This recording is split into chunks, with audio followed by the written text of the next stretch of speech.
Тампонском районе турнир проводился в первый раз, но уже вошел в календарный план Министерства спорта республики и привлек внимание спортсменов.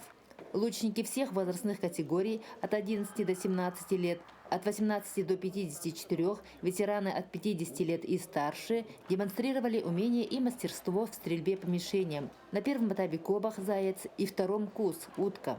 Мой тренер Тистяхов Нюргун Иванович.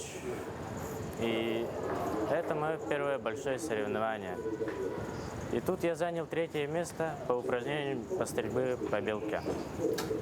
И я горжусь, что я участвую в соревнованиях на родине великого снайпера Охлопкова.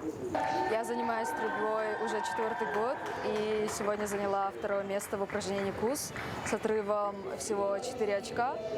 И для меня это большое достижение и стимул развиваться дальше. Среди команд самыми многочисленными стали команды Татинского, Чурапчинского районов, и хозяева турнира выставили 50 спортсменов.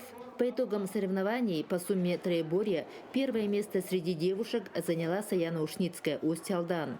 Среди юношей Айтал Баишев, Чурапча. Среди женщин Эльвира Ефимова, Чурапча. Среди мужчин Николай Васильев, Вилюйск. Среди женщин-ветеранов лучшей названа Сардана Степанова, Горный район. Среди мужчин-ветеранов Егор Баранов, Амга. И у нас каждый год выявляется рейтинг сильнейших. Вот в календарный план тоже эти соревнования вошли. И получается, есть выполнение разрядов мастерские.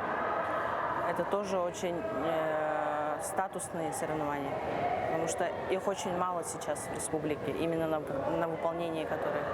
Призовой фонд около 300 тысяч рублей. Самым захватывающим зрелищем стало абсолютное первенство по мишени Тинь, по итогам которого абсолютными чемпионами стали среди женщин Сахаяна Дьяконова, Намский улус, среди мужчин Егор Баранов, Амгинский улус. Мария Винокурова, Хандга, Тампонский район.